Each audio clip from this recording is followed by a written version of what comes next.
Hey everybody, we're going to do day 38 in the Christian Standard Bible. We'll be starting out in Exodus chapter 19, verse 1. In the third month, from the very day the Israelites left the land of Egypt, they came to the Sinai wilderness. They traveled from Rephidim, came to the Sinai wilderness, and camped in the wilderness. Israel camped there in front of the mountain. Moses went up to the mountain to God, and the Lord called to him from the mountain, "This is what you must say to the house of Jacob, and explain to the Israelites. You have seen what I did to the Egyptians, and how I carried you on eagle's wings and brought you to myself.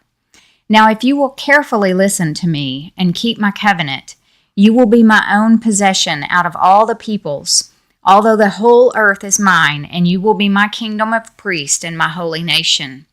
These are the words that you are to say to the Israelites."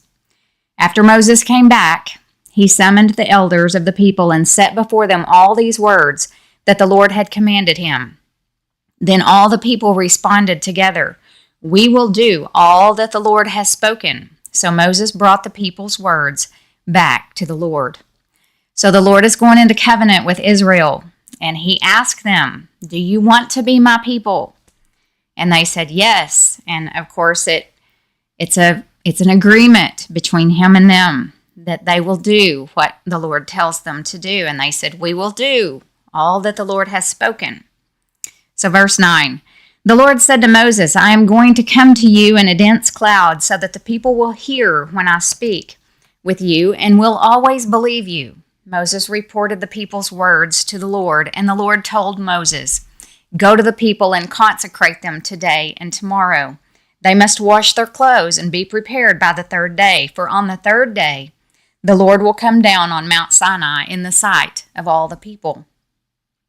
Put boundaries for the people all around the mountain and say, 'Be careful that you don't go up on the mountain or touch its base. Anyone who touches the mountain must be put to death.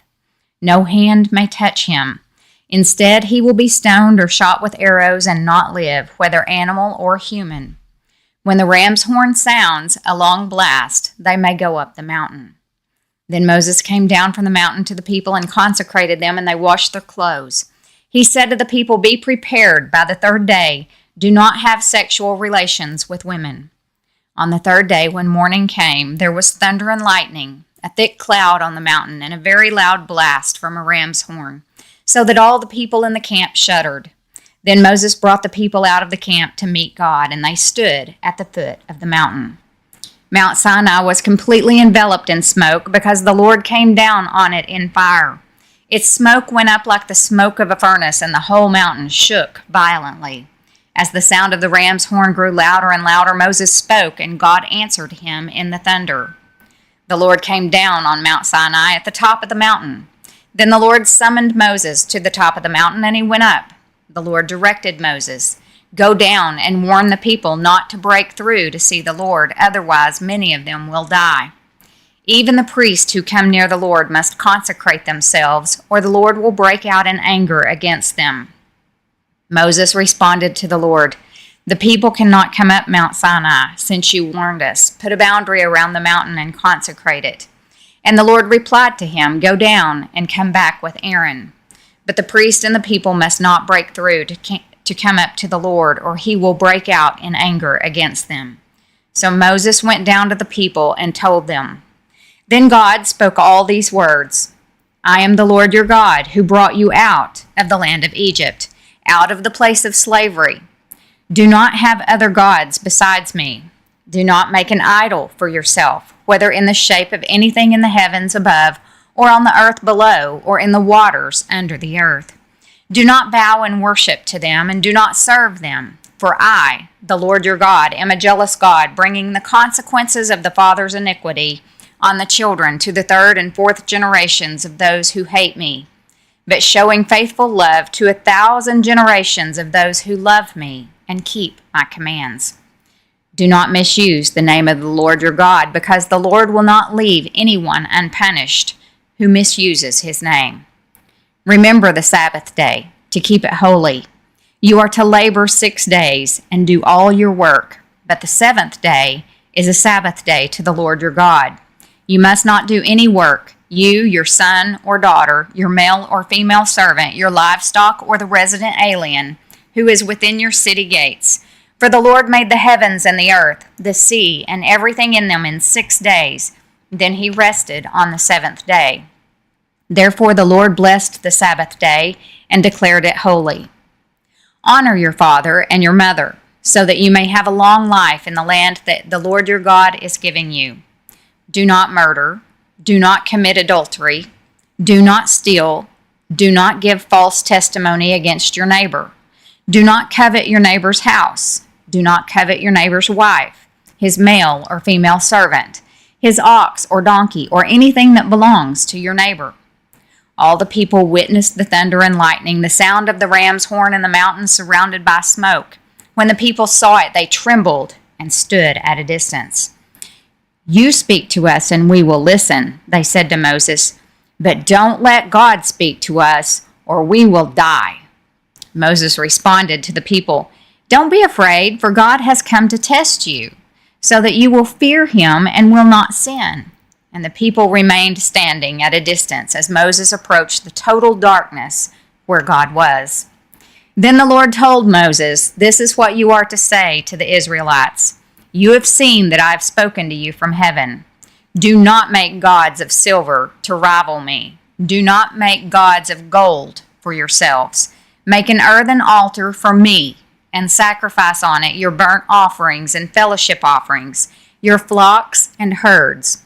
I will come to you and bless you in every place where I cause my name to be remembered.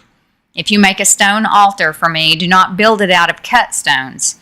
If you use your chisel on it, you defile it. Do not go up to my altar on steps, so that your nakedness is not exposed on it.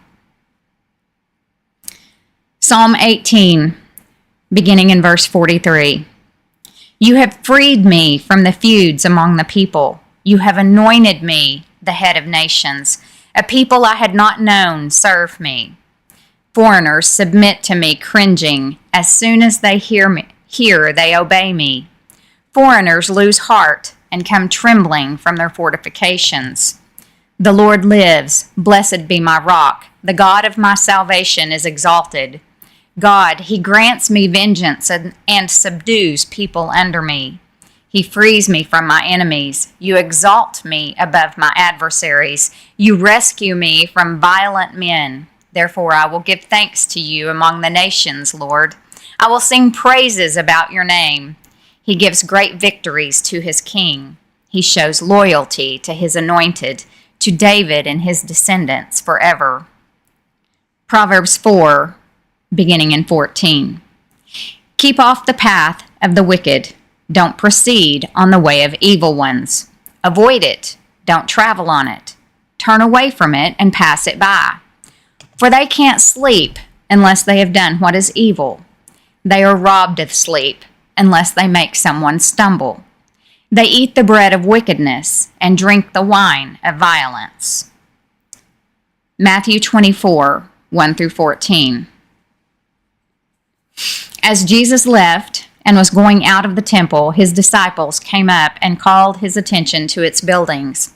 He replied to them, Do you see all these things? Truly, I tell you, not one stone will be left here on another that will not be thrown down. While he was sitting on the Mount of Olives, the disciples approached him privately and said, Tell us, when will these things happen? And what is the sign of your coming and of the end of the age? Jesus replied to them, Watch out that no one deceives you. For many will come in my name, saying, I am the Messiah, and they will deceive many. You are going to hear of wars and rumors of wars. See that you are not alarmed. So Jesus is telling them about what it'll look like at the end of the age. And at the end of the age is when he comes back and conquers everything and takes over. And those of us who have risen in the rapture and been at the 7-year celebration of the marriage of the bridegroom and the bride, we come back following him, but we don't really have to do anything. He just wins, right? So Jesus just conquers everything. And so he says, at the end of the age, be sure that no one deceives you. And I mean, look around us today. It's so hard to decipher what is truth and what is not truth. You can't watch any news because it's full of lies. You can't watch commercials on TV. You can't, even movies and sitcoms and little series on the TV. It's just crazy how much deception is being. It's crazy. It's crazy right now. And I believe we're living in the shadow of the coming tribulation, which means that any time now, we're in the season of the rapture, which we're fixing to find out pretty soon. He tells us, you'll know the season. Yeah, you may not know the day or the hour that I'm coming to rapture my bride, that I'm going to come and take my bride, but you'll know the season that I'm coming. And he says, see that you are not alarmed, because these things must take place. But the end is not yet, for nation will rise up against nation, and kingdom against kingdom. There will be famines and earthquakes in various places. All these events are the beginning of labor pains. And so as it gets closer and closer and closer to the tribulation, it's like a woman that's been in labor. And you know, a woman in labor starts out where the labor pains, the contractions, they're 30 minutes apart, and then they get closer and closer and closer and closer and closer together.